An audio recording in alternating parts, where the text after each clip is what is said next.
There can hardly be a place on Earth that's been as extensively studied as Easter Island. Archaeologists have sketched, measured, and mapped more than 19,000 sites.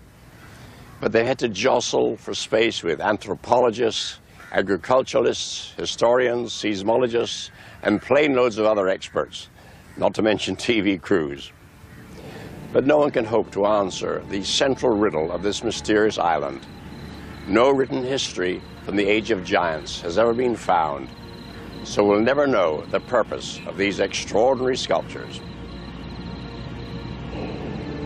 The statues on their rock platforms are called moai by the islanders, the Rapa Nui people. No one knows why they were built in their hundreds across the island, but 250 years of investigation have prized some of their secrets from them.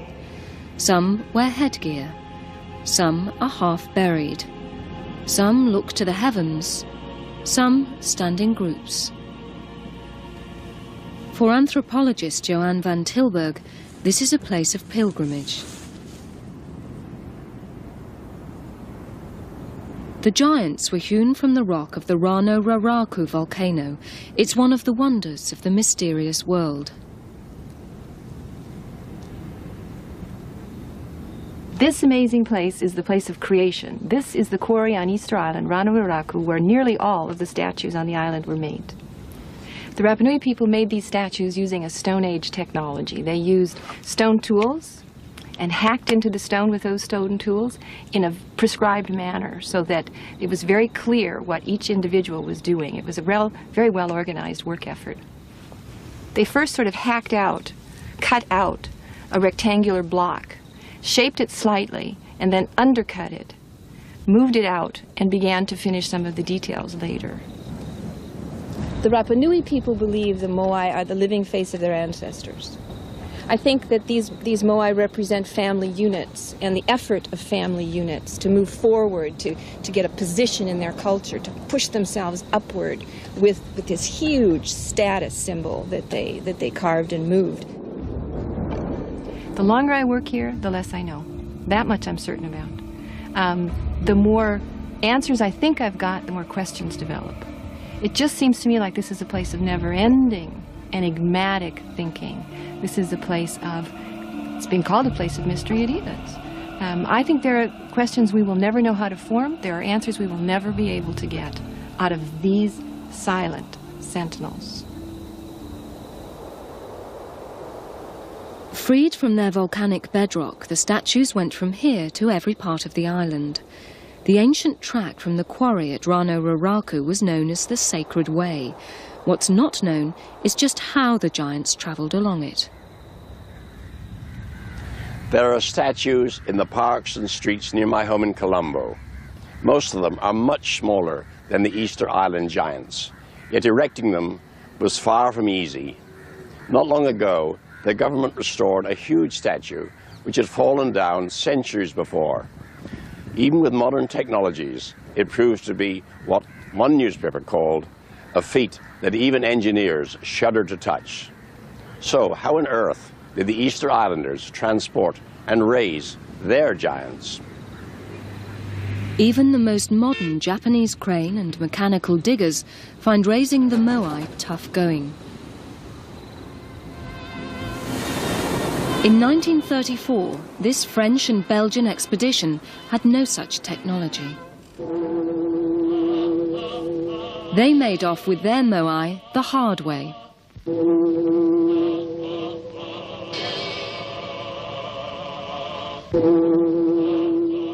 It took 100 islanders and all the ship's crew to drag a 6-ton statue by sledge. Only after a struggle did they winch it on board for show in a Belgian museum.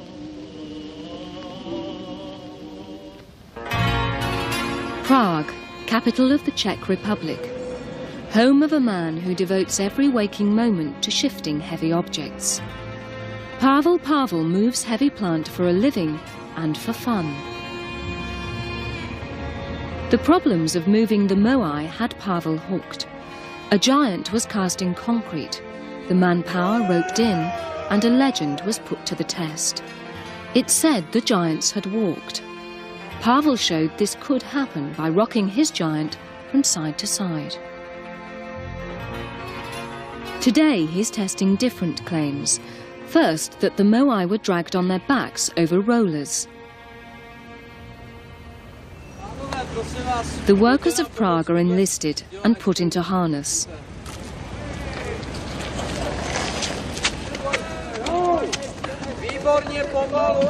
It only takes 20 strong men to get 9 tons of Moai a-rolling.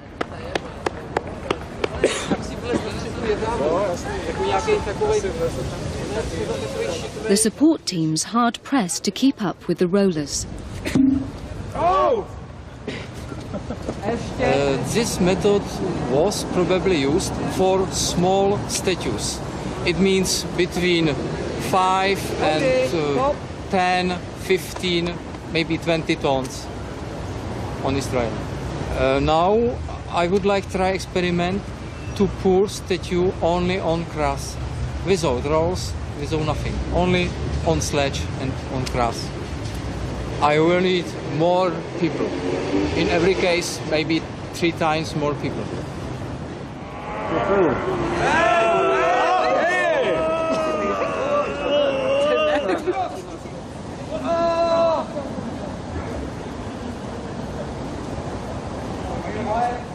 Even with 3 times the manpower, without rollers to help it, the Moai won't budge an inch.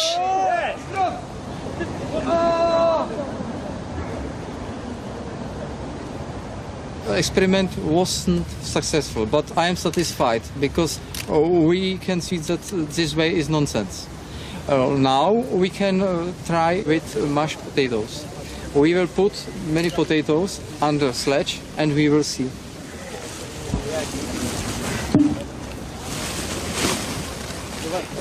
People on Easter Island believe that this is solution and that sledge with statue was pulled on layer from potato smash.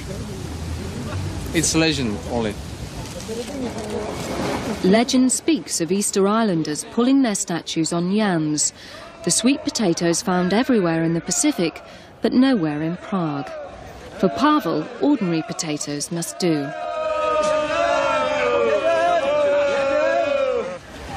Legend may be true. Legend is true that potatoes helped for lubrication. In America's cowboy country, Professor Charlie Love also has moving on his mind. Like Pavel, he's cast himself a Moai. Charlie Love wanted to try out the walking theory as well, but with wooden feet on the statue, rollers under it, and a posse of choreographed cowboys. On local TV news, Charlie has pulling power. On 3, 1, 2, that's it, pull. Now here's something you don't see every day. A 13-foot-high, 17,600-pound Moai. Herder's not quite making it. But the 25 Rock Springs volunteers couldn't budge this Moai from the soft dirt. Good, it's good, keep going. Getting the giant to move can need a little 20th century help. Whoa, whoa, whoa. Watch your back out of the way, Rat, uh-oh. The single greatest problem that we had in any of the moving methods was choreography.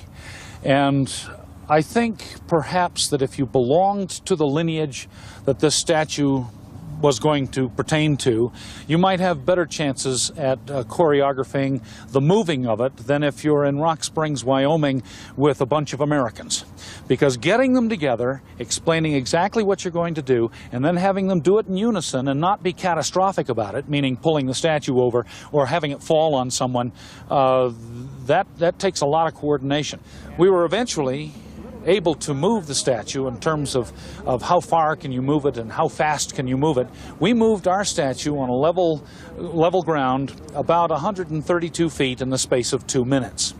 what you're probably looking at on Easter Island is a lesson in how people can get together to do spectacular things and cooperate at a huge level. I mean, it must have taken hundreds of people, all neatly coordinated, to move some of those big ones. I think there are loads of mysteries left on Easter Island. I think the biggest one, the most pressing one currently, is you've noticed, you've been staring at this statue, it has no top knot on it. How did they get the top knots on the top of the statues? No one knows what the top knots or pukao were for. Whether they were crowns, turbans or hairstyles, only a few giants wore them. Those that did became even more awesome. Made of red volcanic rock called scoria, the top knots weighed as much as 11 tons. Hey! Oh! Hey!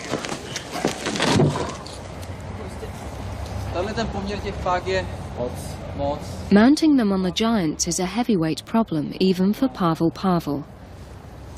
His first task is to overcome the top knot's resistance. Luckily, he knows his potatoes. The mash should ease things.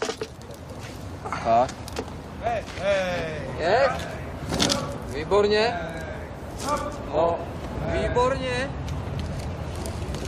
Pavel uses only ropes, tree trunks, manpower and ingenuity, all that the Easter Islanders had.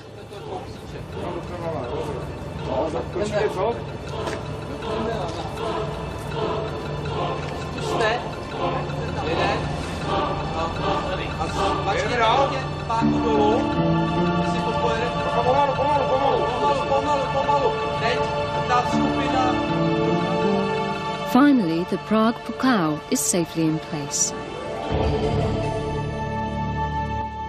Back on Easter Island, wild horses won't drag one secret from the Moai. What power did the giants possess to make people haul them up to 14 miles over rocky terrain? It's puzzled every adventurer.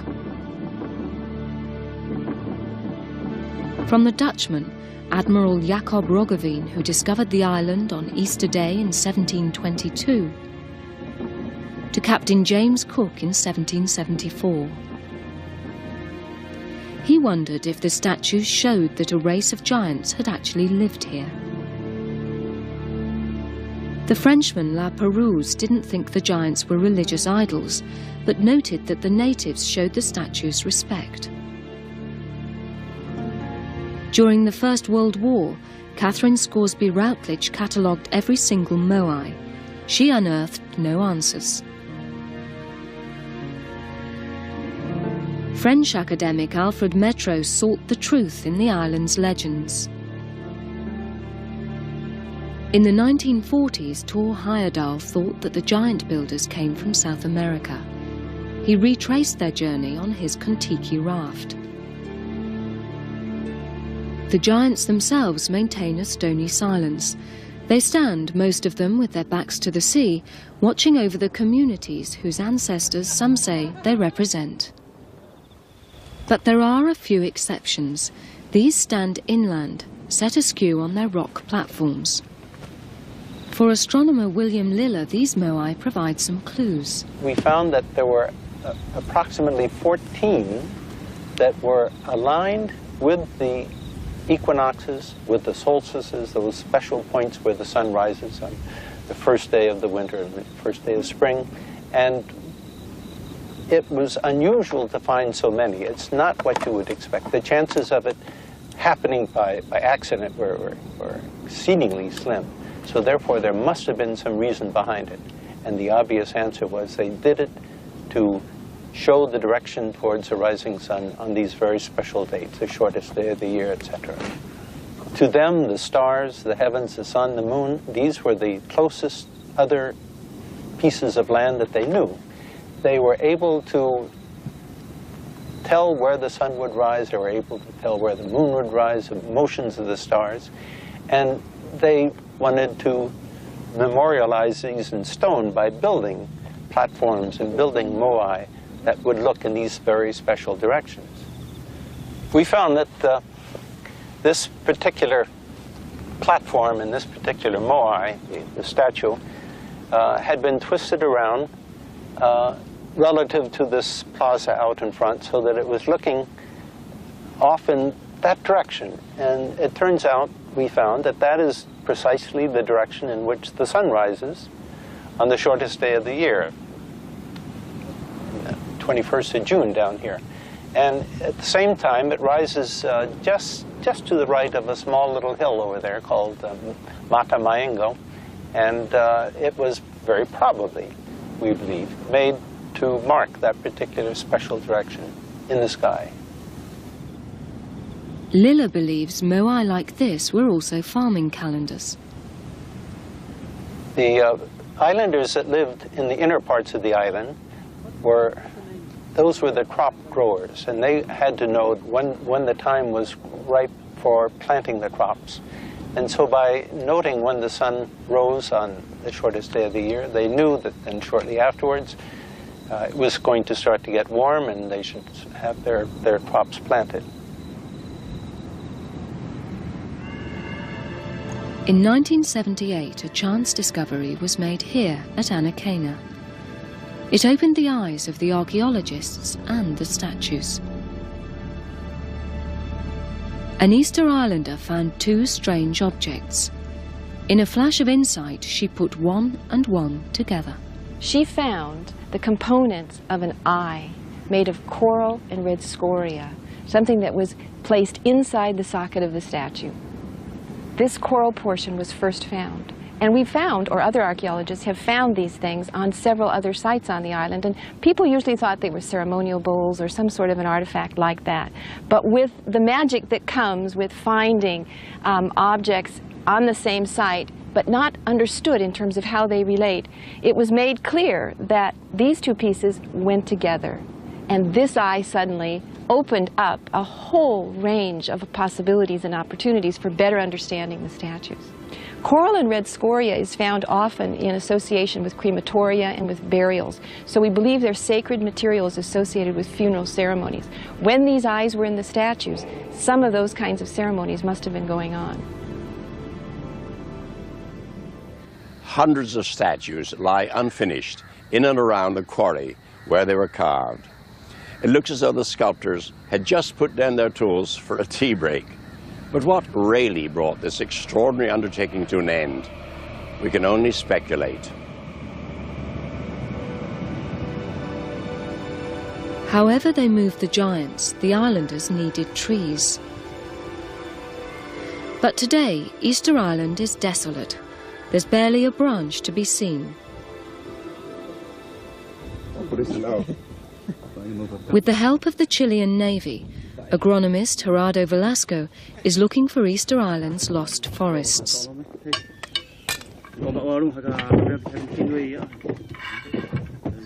He believes traces may lie deep in the lake at the heart of this crater.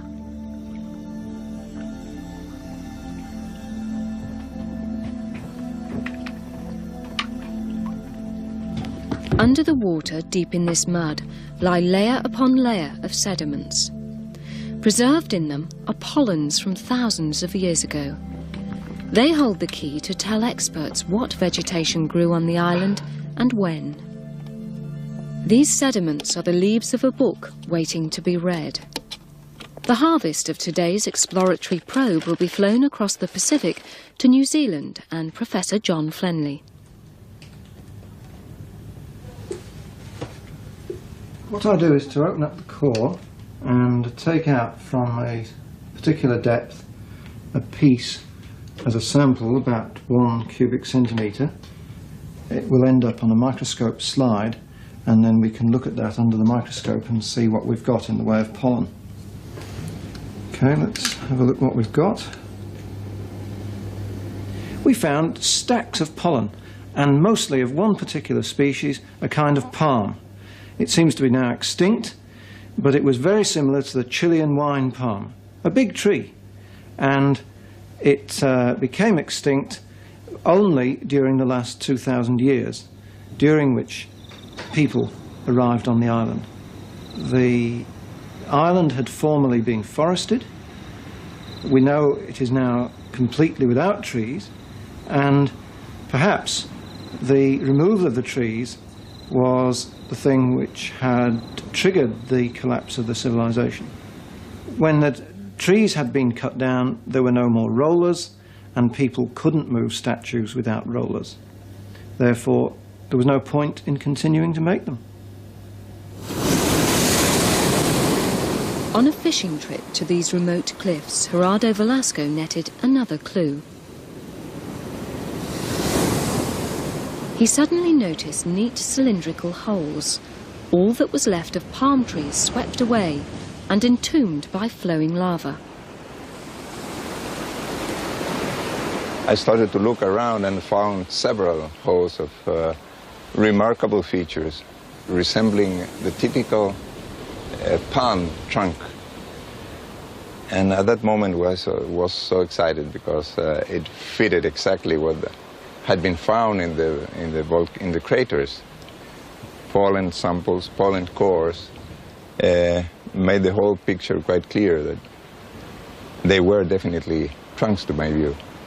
They are straight, very, very regular, unlike the gas tubes and caves that we are so familiar with in this island. They're absolutely regular, and if you look inside, you can even see the imprints of the leaves of the palm. Eventually, when the moais were carved and they had to be rolled, probably many of these trees had to be cut down to make the rollers. They provide excellent rollers. These trunks, they're perfectly cylindrical. When they had no rollers, of course, they couldn't move them anymore. They couldn't move the moais anymore. So we believe.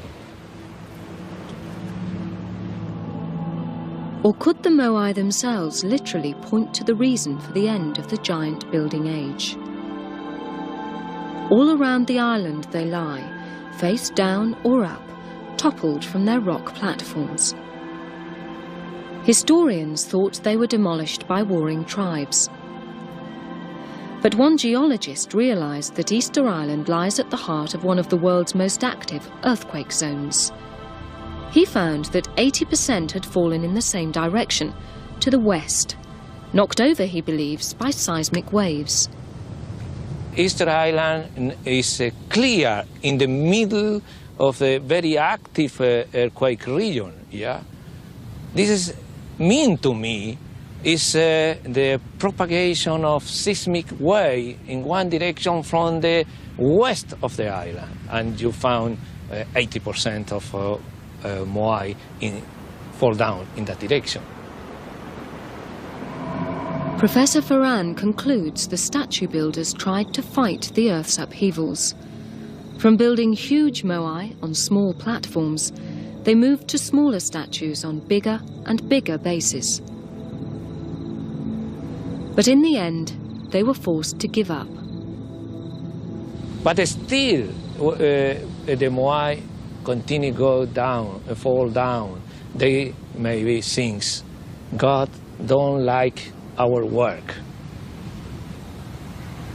It was not the problem of trees top of the moai, it was earthquake. I find the idea that the statue builders gave up because earthquakes kept undoing their work very plausible. It's a natural human reaction. And as for the theory that the islanders brought down their civilization by damaging their environment, it shows that we don't have a monopoly on ecological disasters. So perhaps there's a lesson here for all of us in the mysterious fate of Easter Island.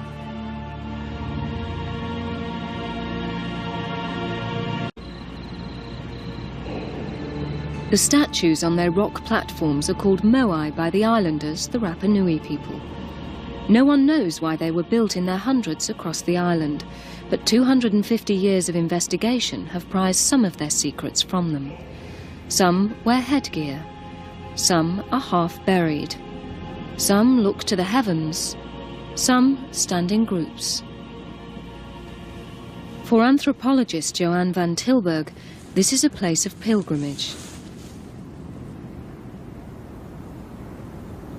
The giants were hewn from the rock of the Rano Raraku volcano. It's one of the wonders of the mysterious. These silent sentinels. Freed from their volcanic bedrock, the statues went from here to every part of the island. The ancient track from the quarry at Rano Raraku was known as the Sacred Way. What's not known is just how the giants travelled along it. There are statues in the parks and streets near my home in Colombo. Most of them are much smaller than the Easter Island giants, yet erecting them was far from easy. Not long ago, the government restored a huge statue which had fallen down centuries before. Even with modern technologies, this world. This amazing place is the place of creation. This is the quarry on Easter Island, Rano Raraku, where nearly all of the statues on the island were made. The Rapa Nui people made these statues using a Stone Age technology. They used stone tools and hacked into the stone with those stone tools in a prescribed manner so that it was very clear what each individual was doing. It was a very well organized work effort. They first sort of cut out a rectangular block, shaped it slightly, and then undercut it, moved it out, and began to finish some of the details later.